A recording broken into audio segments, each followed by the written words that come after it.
안녕하세요. 오늘 여러분께 정말 가슴 아픈 이야기를 들려드리려고 합니다. 저는 김미영이라고 해요. 지금 50살이 된 주부입니다. 20살 꽃다운 나이에 시집와서 20년을 온몸으로 바쳐 시부모님을 모셨던 한 며느리의 이야기예요. 그런데 그 결말이 정말 여러분이 상상하지 못할 반전이 기다리고 있어요.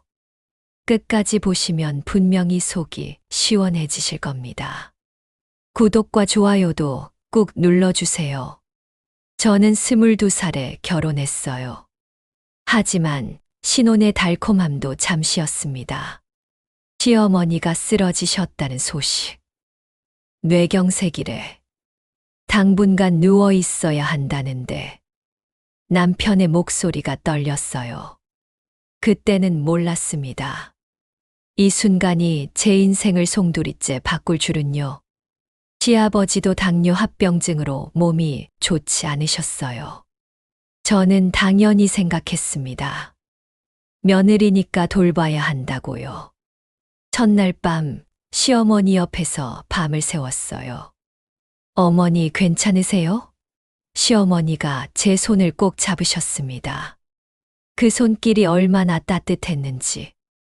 하루가 지나고 일주일이 지나갔어요. 한 달이 흘렀습니다. 계절이 바뀌었어요. 그렇게 20년이 흘러버렸습니다. 새벽 5시면 일어나서 죽을 끓이고요. 기저귀를 갈아드리고요. 목욕을 시켜드리고요. 약을 챙겨드렸습니다. 밤중에도 몇 번씩 깨어 살폈어요. 제 몸은 점점 망가져 갔어요. 허리는 끊어질 듯 아프고 무릎은 찌릿찌릿 시렸습니다. 젊음은 어느새 사라져 버렸어요. 거울 속에 낯선 얼굴, 주름살, 백발, 구분 등 이게 다 내 모습이었습니다. 남편은 어떻게 지냈을까요? 고생한다, 여보. 그 한마디로 끝이었어요. 회사 일이 바쁘다며 집에 늦게 들어오고, 주말엔 골프, 친구들과는 술. 내가 돈 벌어오잖아. 그게 그의 변명이었습니다. 시누이들은 더했어요. 명절에나 얼굴을 비추고, 형수, 우리 어머니 잘 부탁해요. 선물 하나 들고 와서는 금세 떠나버립니다. 애들 학원비가 만만치 않아서, 남편이 야근이 많아서, 핑계는 늘 그럴듯했어요. 저만 남았어요. 오직 저만 20년 동안 혼자서 버텨냈습니다. 친구들과는 멀어지고, 취미도 포기하고, 꿈도 접었어요.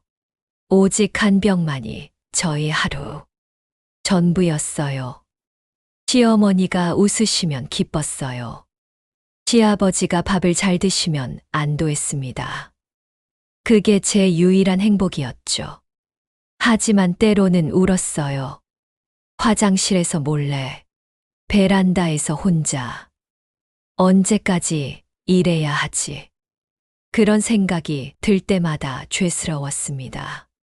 이런 마음을 품는 제가 나쁜 거라고.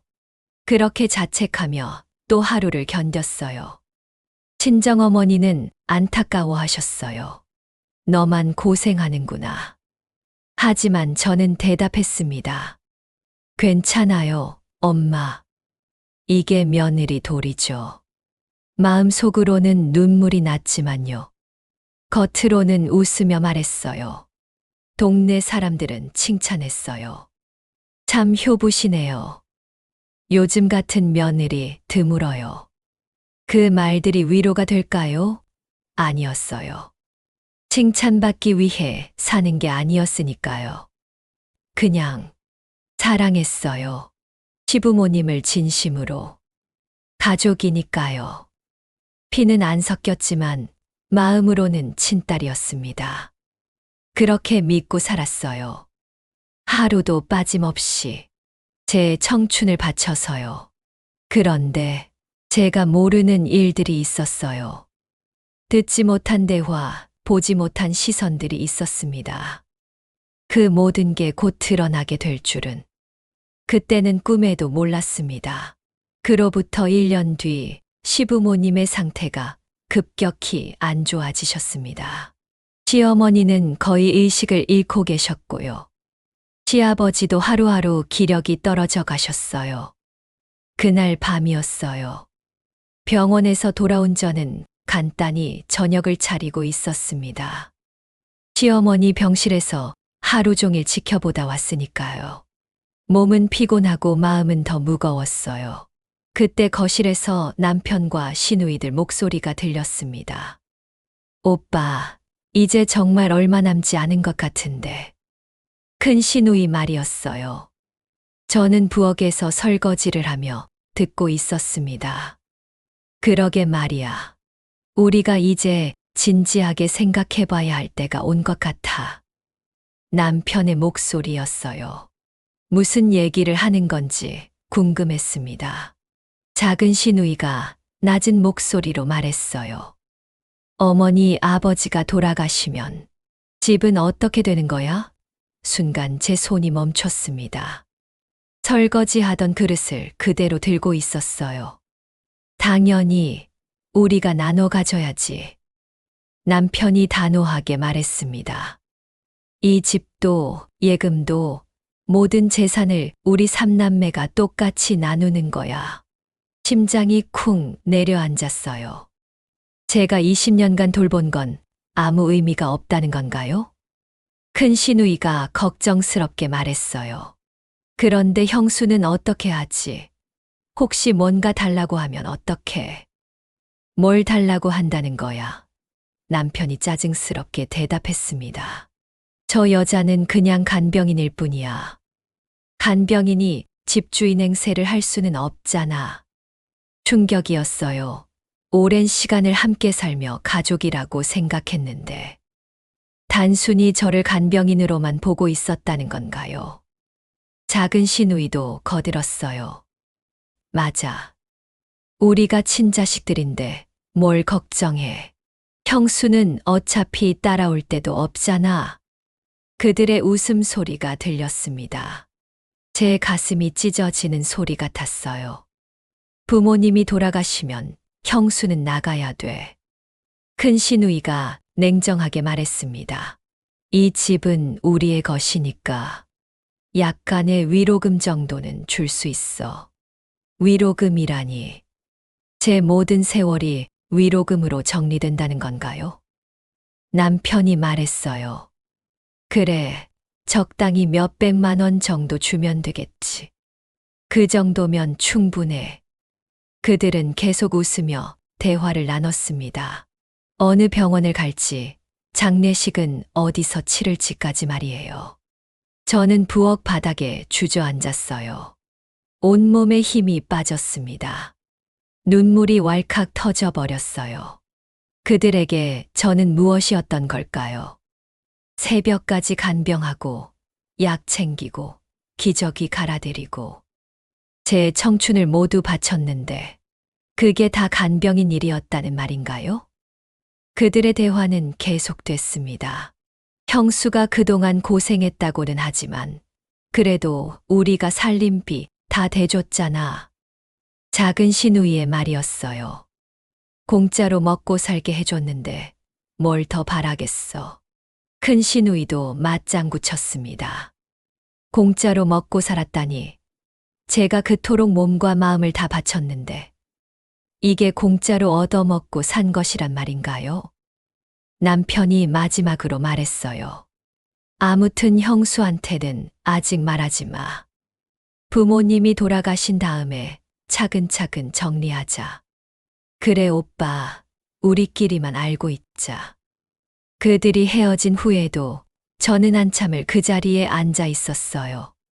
충격이 너무 커서 일어날 수가 없었습니다. 사랑했던 가족들이 저를 이렇게 생각하고 있었다는 게 믿을 수 없었죠.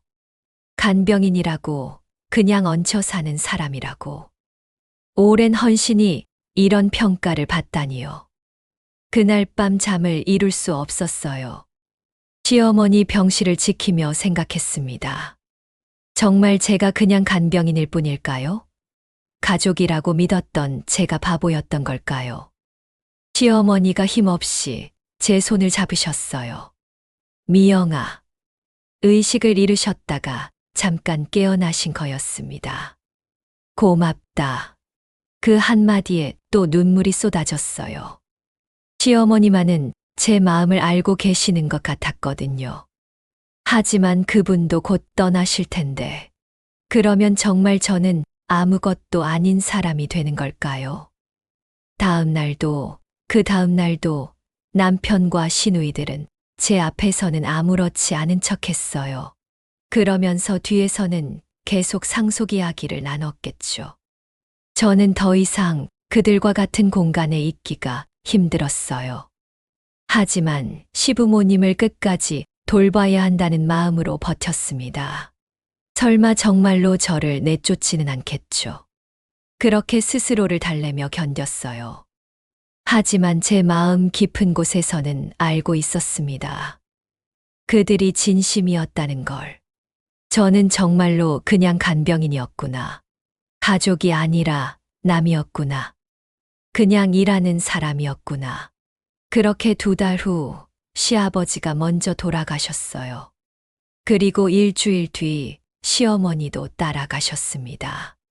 오랜 세월을 함께 하신 부부였으니까 떨어져 계시기 힘드셨나 봐요.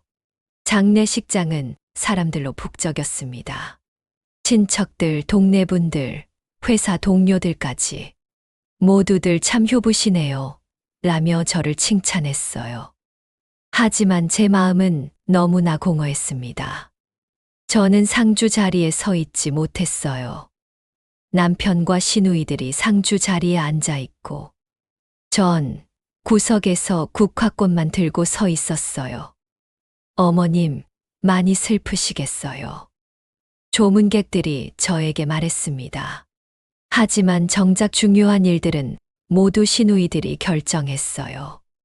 장례 절차도 손님 접대도요. 큰 시누이가 제게 말했어요. 형수, 부엌일 좀 도와주세요. 음식 준비하는 거요.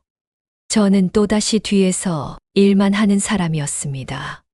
그토록 오래 간병했지만 장례식에서도 그냥 일하는 사람. 조문객 중 한 분이 물어봤어요. 며느리분이 정말 고생 많이 하셨다던데. 부모님이 뭔가 남겨주신 게 있으시겠어요. 그 말에 큰 시누이가 웃으며 대답했습니다. 저희가 다 알아서 처리할 예정이에요. 신경 쓰지 마세요. 제 이름은 어디에도 없었어요. 상속 관련 서류에도, 부고에도, 그 어떤 곳에도요. 그토록 헌신했지만 저는 그냥 투명인간 같았습니다. 장례식이 끝난 후 친척들이 모여서 상속 이야기를 나눴어요. 설거지를 하러 부엌으로 들어갔는데 그때 들린 대화가 충격이었어요. 집은 얼마나 될까? 최소 10억은 넘을 거야. 예금도 꽤 있을 텐데 보험금까지 합치면 상당하겠네. 10억이나 되는 큰 금액인데 제 몫은 단 한 푼도 없다는 거네요. 작은 시누이가 친척에게 설명했어요. 형수는 따로 집을 마련해 줄 예정이에요. 작은 원룸 정도로요. 원룸이라고요? 그토록 오래 살던 집에서 원룸으로 쫓겨난다고요? 그날 밤 집에 돌아와서 남편에게 물어봤어요. 여보, 정말 제가 나가야 하는 건가요? 남편은 테레비를 보며 대답했습니다. 그게 좋을 것 같아. 우리도 새로 시작해야지. 새로 시작이라는 말이 충격이었어요. 저와 새로 시작하는 게 아니라 저 없이 시작한다는 뜻이었거든요. 그럼 오랜 세월 제가 시부모님 간병했던 건 뭐라고 생각하세요? 답답한 마음에 물어봤어요. 고마웠어. 정말 고생했고. 그게 끝이었습니다. 고마웠다는 한마디로 그 긴 세월이 정리되는 거였어요. 다음 날부터 시누이들이 부동산 중개소를 데려왔어요. 집 평가를 위해서라고 했습니다. 저는 그 모습을 멀리서 지켜봤어요. 이 집 정말 좋네요. 위치도 좋고. 그쵸. 부모님이 잘 골라두셨어요. 시누이들은 활짝 웃으며 대화했습니다. 중개업자가 물어봤어요. 그런데 며느리분은 어떻게 되시는 건가요? 큰 시누이가 무심하게 대답했습니다. 형수는 따로 나가실 예정이에요. 그 순간 정말로 절망스러웠어요.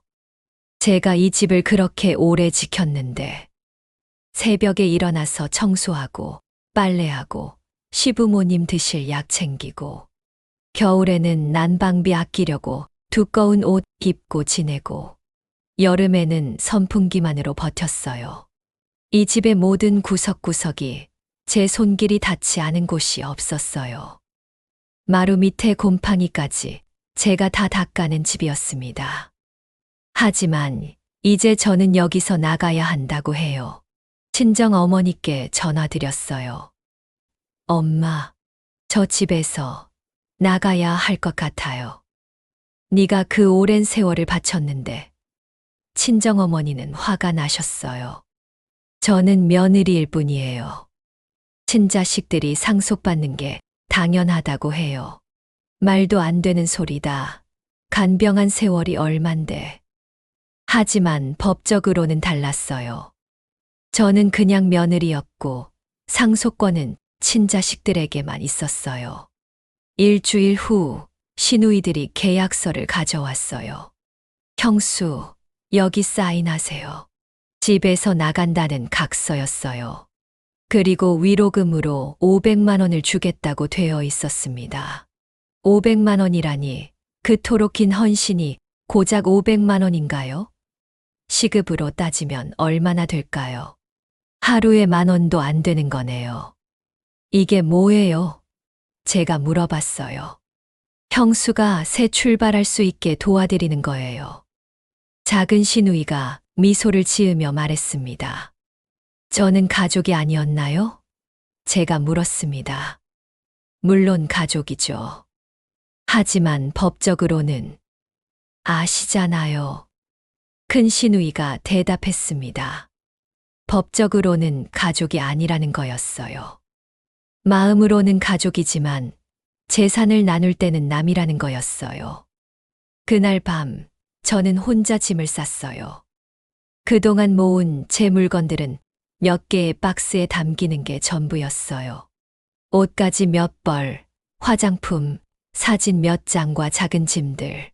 그게 제 전부였습니다. 시부모님 영정사진 앞에서 저를 올렸어요. 어머니, 아버지, 죄송해요. 제가 끝까지 지켜드리지 못했네요. 눈물이 왈칵 쏟아졌습니다. 그 순간 시어머니가 생전에 하신 말씀이 떠올랐어요. 미영아, 고맙다. 정말 고마우셨다면 유언장 같은 게 있어야 했던 거 아닐까요? 정말 저를 그냥 간병인으로만 보셨던 걸까요? 다음 날 아침 저는 이 집을 떠났어요. 남편도 시누이들도 배웅 나오지 않았습니다. 혼자서 택시를 타고 떠났어요. 택시 뒷좌석에서 돌아본 집. 그토록 오래 살았던 집. 제 청춘이 고스란히 묻혀있는 집. 이제 저와는 아무 상관없는 남의 집이 되어버렸어요. 그때까지도 저는 몰랐습니다. 진짜 반전이 시작될 줄은. 시부모님의 진짜 마음을 알게 될 줄은. 그때는 정말 꿈에도 생각 못했어요. 원룸에서 혼자 지낸 지 일주일이 지났어요. 좁은 방 한 칸의 화장실. 그게 제 새로운 보금자리였습니다. 매일이 절망의 연속이었어요. 500만 원으로 얼마나 버틸 수 있을까? 나이 50에 새로 시작한다는 게 가능할까? 앞으로 어떻게 살아야 할까? 그날도 창가에 앉아 멍하니 바깥을 내다보고 있었어요. 그때 문득 초인종이 울렸습니다. 누가 저를 찾아올까요? 남편도 시누이들도 연락 한 번 없었는데 문을 열어보니 정장을 입은 중년 남성이 서 있었어요. 김미영 씨 맞으십니까? 네, 그런데요. 저는 법무법인 정의에서 나온 변호사 이정우입니다. 변호사라니요? 무슨 일로 저를 찾아온 건가요? 혹시 들어가서 말씀드려도 될까요? 중요한 일이 있어서요. 저는 얼떨결에 문을 열어드렸어요. 이 좁은 원룸이 부끄러웠지만 어쩔 수 없었습니다. 변호사님이 가방에서 두꺼운 봉투를 꺼냈어요. 이걸 전해드리러 왔습니다. 고 김철수, 박순자 어르신의 유언에 관한 서류입니다. 유언이라니요. 시아버지 시어머니의 유언을 제게 전해준다는 건가요? 분명 남편과 시누이들이 모든 걸 처리한다고 했는데. 죄송한데요. 저는 며느리일 뿐이에요. 상속은 친자식들이 받는 걸로 알고 있는데요. 제가 조심스럽게 말했어요. 변호사님이 미소를 지으시며 말했어요. 그래서 제가 직접 찾아온 겁니다. 봉투를 열어보세요. 떨리는 손으로 봉투를 열었어요. 안에는 유언장과 여러 서류들이 들어 있었습니다. 첫 번째 장을 펼쳐보는 순간 제 눈을 의심했어요. 모든 재산을 며느리 김미영에게 상속한다. 뭐라고요? 이게 무슨 말인가요? 이게 진짜인가요? 제가 떨리는 목소리로 물어봤어요. 네, 진짜입니다. 고인께서 3년 전에 공증까지 받아두셨어요. 3년 전이라면 시부모님이 건강하실 때 미리 준비해 두신 거였어요. 변호사님이 자세히 설명해 주셨어요. 집, 예금, 보험금, 주식까지 모든 재산이 김미영 씨 앞으로 되어 있습니다. 총액은 약 15억 원 정도로 추정됩니다. 15억 원이라니 머리가 어지러웠어요. 이게 현실인가 꿈인가? 그런데 남편과 시누이들은 모르는 일인가요?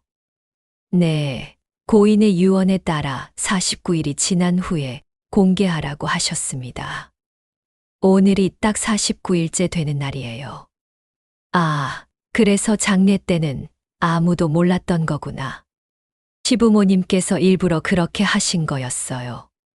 혹시 왜 저에게 모든 걸 남기셨는지 아시나요? 제가 궁금해서 물어봤어요. 변호사님이 봉투에서 편지 한 장을 꺼내셨어요. 이것도 함께 전해달라고 하셨습니다. 시어머니의 손글씨였어요. 떨리는 손으로 편지를 읽기 시작했습니다. 미영아, 이 편지를 읽고 있다면 우리는 이미 세상을 떠났겠구나. 20년 동안 정말 고생 많았다. 너 없었으면 우리가 어떻게 살았을까? 친자식들은 1년에 몇 번 얼굴 보기도 힘들었지만 넌 하루도 우리 곁을 떠나지 않았다. 아픈 우리를 위해 내 청춘을 다 바쳤다. 사실 우리는 다 알고 있었다. 내 아들과 딸들이 뒤에서 무슨 말을 하는지. 너를 간병인 취급하는 것도 상속에서 빼려는 것도 다 들었다. 그래서 미리 준비했다. 우리 재산은 모두 너의 것이다. 당당히 받아라. 그동안 고생한 대가다. 이제 너의 인생을 살아라. 눈물이 왈칵 터져버렸어요. 시부모님이 다 알고 계셨다니. 제 마음을 다 알고 계셨다니. 고인께서 하신 말씀이 있어요. 변호사님이 조용히 말씀하셨어요. 미영이가 우리의 진짜 딸이다. 피는 섞이지 않았지만 마음으로는 친딸보다 더 각별하다고 하셨습니다. 더 이상 참을 수 없었어요. 소리내어 울기 시작했습니다. 시부모님이 저를 진짜 딸로 여기고 계셨다니. 변호사님이 서류를 정리하며 말했어요. 내일부터 등기 이전 절차를 진행하겠습니다. 그리고 가족분들에게도 공식적으로 통보할 예정이에요. 가족들에게 통보라니. 남편과 시누이들이 이 소식을 들으면 어떻게 될까요? 혹시 법적으로 문제 없을까요? 가족들이 반발하면 전혀 문제 없습니다. 공증받은 유언장이고 고인의 명확한 의사입니다. 누구도 번복시킬 수 없어요. 그날 밤은 잠을 이룰 수 없었어요. 슬픔과 기쁨이 동시에 밀려왔습니다. 시부모님이 제 마음을 알아주셨다는 감격. 그리고 앞으로 벌어질 일에 대한 두려움. 다음 날 오전 예상대로 남편에게서 전화가 걸려왔어요. 미영아, 당장 집에 와. 지금 변호사가 와서 말도 안 되는 소리를 하고 있어. 목소리가 화로 떨리고 있었어요. 드디어 그들이 알게 된 거였어요. 무슨 일이세요? 일부러 모르는 척 물어봤어요. 부모님이 모든 재산을 너한테 줬다는 거야. 이게 말이 되는 소리야? 정말 받아들이기 힘들어하는 목소리였어요. 당연히 자신들 것이라고 생각했던 재산이 모두 저에게 넘어갔으니까. 저도 어제 알았어요. 변호사님이 찾아와서 당장 와. 이 문제를 해결해야 해. 전화를 끊고 생각해 봤어요. 이제 정말로 마주해야 할 시간이 온 거였어요. 그들에게 당당히 맞서야 할 시간이. 20년 동안 참고 살았지만 이제는 달랐어요. 시부모님이 인정해 주신 제 권리를 지켜야 했으니까. 더 이상 구석에서 움츠러들 필요가 없었어요. 진짜 이야기는 이제부터 시작이었습니다. 그 집에 다시 들어서는 발걸음이 떨렸어요. 일주일 전에는 쫓겨나듯 나왔는데 이제는 법적으로 제 집이 되어버린 거였어요. 거실에는 남편과 시누이들이 모여 앉아 있었어요. 그리고 변호사님이 서류를 펼쳐놓고 설명하고 계셨습니다. 형수, 큰 시누이가 저를 보자마자 소리쳤어요. 이게 대체 무슨 일이야? 부모님이 정신이 없으셨나? 정신없긴 뭐가 정신이 없어. 작은 시누이도 화가 나서 말했어요. 분명히 형수가 뭔 짓을 한 거야. 노인을 속여서. 20년 동안 정성껏 돌봤는데 속였다고 하네요. 남편이 저를 노려보며 말했어요. 미영아, 이거 뭔가 잘못된 것 같은데. 부모님이 그런 분들이 아니잖아. 변호사님이 차분하게 말씀하셨어요. 유언장은 3년 전에 작성되었고 공증까지 받은 법적 효력이 있는 문서입니다. 그리고 변호사님이 또 다른 서류를 꺼내셨어요. 고인께서 남긴 또 다른 편지가 있습니다. 자식들에게 전해달라고 하셨어요. 시아버지의 글씨였어요. 남편이 떨리는 손으로 편지를 받아들었습니다. 아들 철수야, 큰딸아, 작은딸아. 너희들이 이 편지를 보고 있다면 우리 뜻을 이해 못하겠구나. 20년 전 너희 어머니가 쓰러졌을 때 너희들은 어디에 있었냐? 아들 철수는 회사 일이 바쁘다며 병원에도 잘 오지 않았고, 딸들은 애들 때문에 바쁘다며 일주일에 한 번 보기도 힘들었다. 그런데 미영이는 달랐다. 신혼 한 달도 안 되어 우리를 돌보기 시작했다. 20년 동안 단 하루도 빠뜨리지 않고. 남편의 얼굴이 파래졌어요. 편지를 계속 읽었어요. 너희들이 상속 이야기 하는 것도 다 들었다. 저 여자는 간병인일 뿐이라고 했지. 공짜로 얻어먹고 산다고 했지. 미영이가 얼마나 상처받았을지 아냐? 하지만 우리 앞에서는 한 번도 티를 내지 않았다. 오히려 더 정성스럽게 우리를 돌봤다. 큰 시누이가 눈물을 글썽이며 말했어요. 아버지가 정말 다 들으셨구나. 편지는 계속되었어요. 너희들은 친자식이지만 정작 부모를 돌본 건 미영이었다. 말했다. 그 아이가 우리의 진짜 딸이다. 아들 철수야, 너는 미영이를 아내로 대접한 적이 있느냐? 그 아이가 꽃다운 나이에 우리 때문에 친구들과도 멀어지고 취미도 포기하고 오직 간병만 하며 살았는데 큰 딸아, 작은 딸아, 너희들이 명절에 한 번씩 와서 어머니 잘 부탁드려요. 한마디 하고 가는 동안 미영이는 365일 우리와 함께 했다. 작은 시누이가 흐느끼기 시작했어요. 우리가 잘못했나요? 시아버지의 편지는 더욱 날카로워졌어요. 그래서 모든 재산을 미영이에게 준다. 당연한 일이다. 20년간의 헌신에 대한 정당한 대가다. 혹시 억울하다고 생각하느냐? 그럼 너희들이 미영이만큼 우리를 돌봐봤느냐?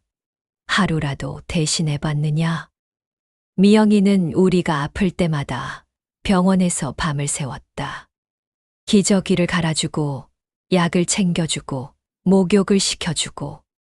너희들은 뭘 했느냐? 남편이 편지를 바닥에 떨어뜨렸어요. 아버지. 그의 목소리가 떨렸습니다. 변호사님이 말씀하셨어요. 고인께서 특별히 당부하신 말씀이 있습니다.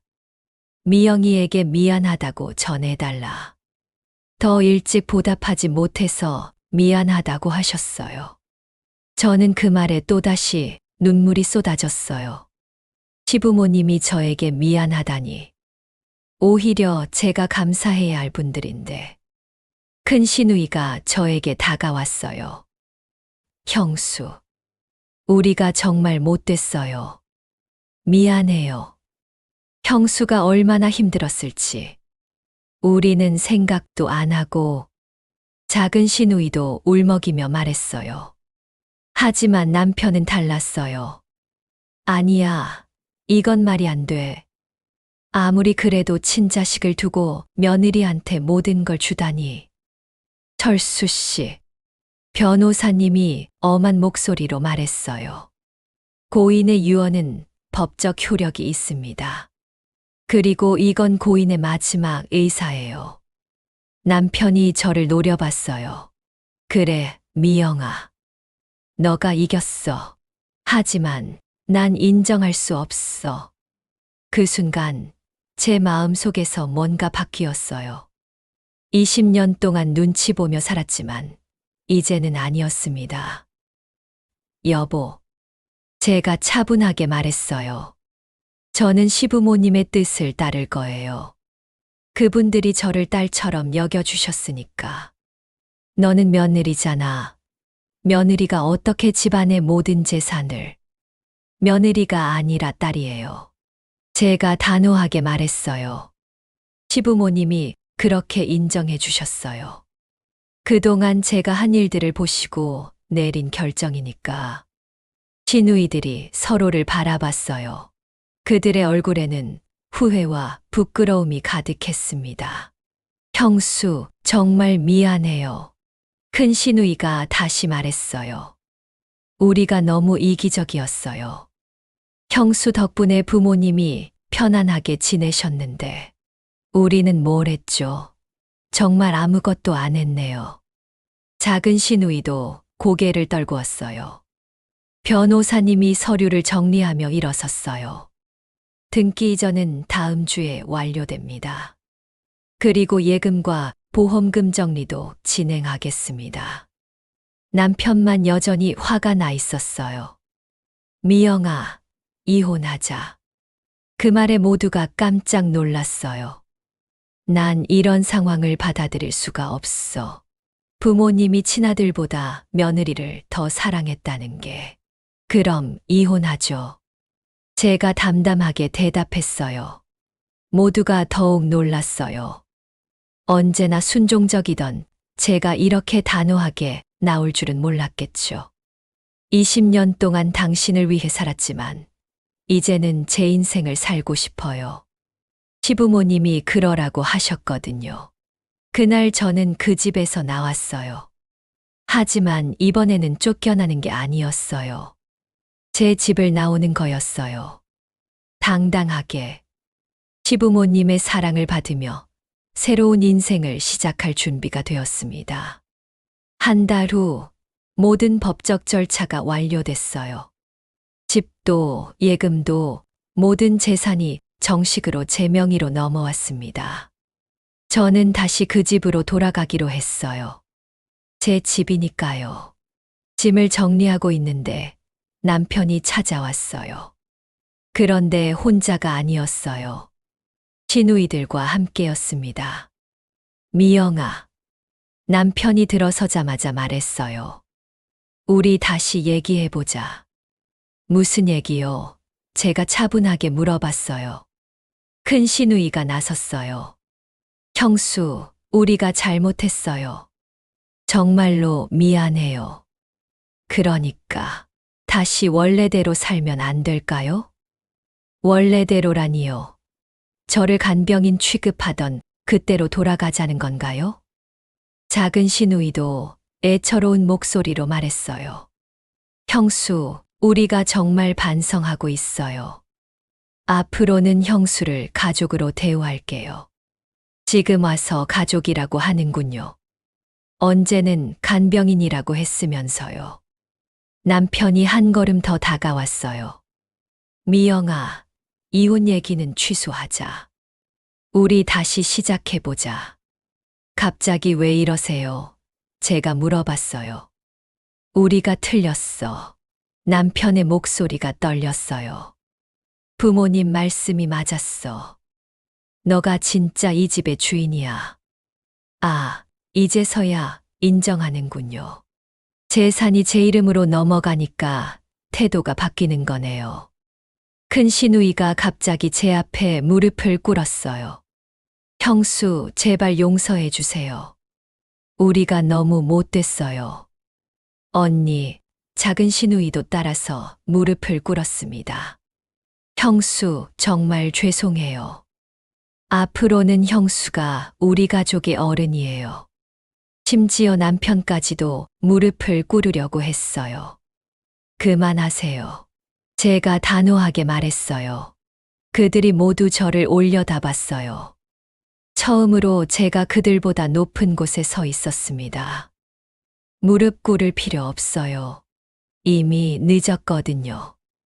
미영아, 남편이 애원하는 목소리로 말했어요. 시어머니가 쓰러지셨을 때 무릎 꿇었어야죠. 제가 혼자서 간병할 때 무릎 꿇었어야죠. 제 목소리에는 더 이상 떨림이 없었어요. 간병인은 그림자일 뿐이라고 하셨죠. 맞아요. 저는 그동안 그림자였어요. 하지만 그 그림자를 지켜본 건 시부모님이셨어요. 시누이들이 눈물을 흘리기 시작했어요. 저보고 공짜로 얻어먹는다고 하셨죠. 하지만 시부모님은 제가 얼마나 많은 걸 희생했는지 알고 계셨어요. 그래서 이 모든 재산이 제 몫이 된 거예요. 이제 와서 가족이라고 하지 마세요. 그동안 저를 가족으로 여긴 건 시부모님 뿐이었어요. 남편이 다급하게 말했어요. 미영아, 그럼 우리는 어떻게 해? 이 집을 떠나라는 거야. 그렇죠. 제가 담담하게 대답했어요. 시어머니가 쓰러지셨을 때 저에게 그랬던 것처럼요. 따라갈 데도 없잖아라고 하셨죠. 작은 시누이가 절망적인 표정을 지었어요. 형수, 우리가 갈 곳이 없어요. 그건 제 문제가 아니에요. 제가 냉정하게 말했어요. 저도 일주일 전까지는 원룸에서 혼자 살았거든요. 500만 원으로요. 미영아, 제발. 남편이 또 무릎을 꿇으려 했어요. 그만하세요. 제가 소리쳤어요. 그동안 당신들 앞에서 무릎 꿇고 살았어요. 이제는 제가 일어설 차례예요. 창밖으로 이삿짐을 나르는 사람들이 보였어요. 제가 미리 연락해 둔 거였어요. 저분들이 당신들 짐을 옮겨주실 거예요. 오늘 안으로 나가주세요. 이럴 수는 없어. 남편이 화를 내며 소리쳤어요. 아무리 그래도 이건 우리 집이야. 법적으로는 제 집이에요. 제가 등기부등본을 꺼내 보여줬어요. 김미영 단독 소유로 되어 있어요. 시누이들이 서로를 바라봤습니다. 이제서야 상황의 심각성을 깨달은 거죠. 정말 이렇게 하실 거예요? 큰 시누이가 마지막으로 물었습니다. 네. 시부모님이 원하신 거예요. 저에게 당당하게 살라고 하셨거든요. 그때 변호사님이 찾아오셨어요.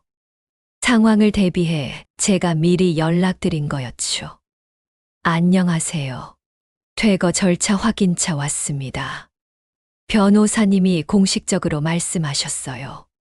남편의 얼굴이 완전히 절망적으로 변했어요. 미영아, 우리한테 복수하니까 좋니? 행복하니?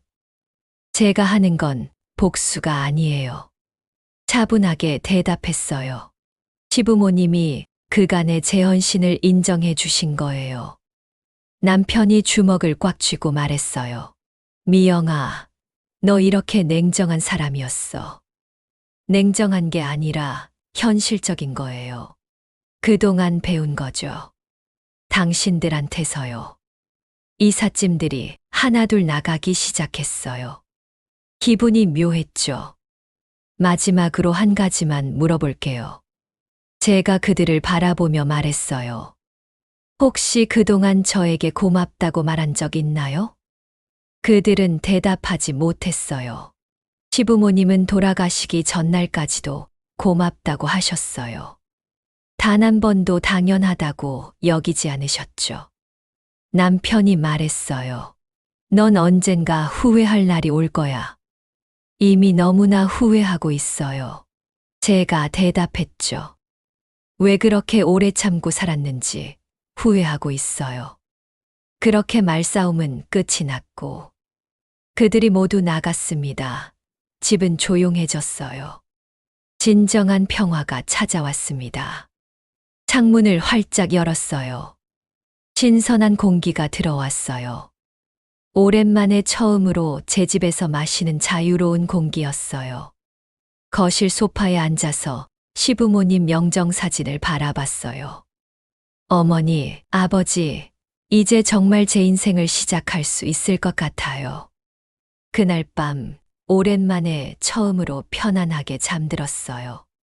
더 이상 새벽에 일어나서 누군가를 돌볼 필요도, 눈치를 볼 필요도 없었어요. 시부모님이 남겨주신 건 재산만이 아니었습니다. 제 존재의 가치를 인정해 주신 거죠. 그간의 헌신이 헛되지 않았다는 증명이었어요. 이제 저는 더 이상 그림자가 아니에요. 당당한 이 집의 주인이고 제 인생의 주인공이에요. 50살의 새로운 시작. 늦었다고 생각하지 않아요. 시부모님의 사랑 덕분에 진짜 인생이 이제 시작된 거니까요. 때로는 정의가 늦게 오더라도 반드시 온다는 걸 보여드릴 수 있어서 기뻤어요. 여러분 끝까지 시청해 주셔서 감사해요. 구독과 좋아요, 그리고 댓글로 여러분의 생각을 나눠주세요.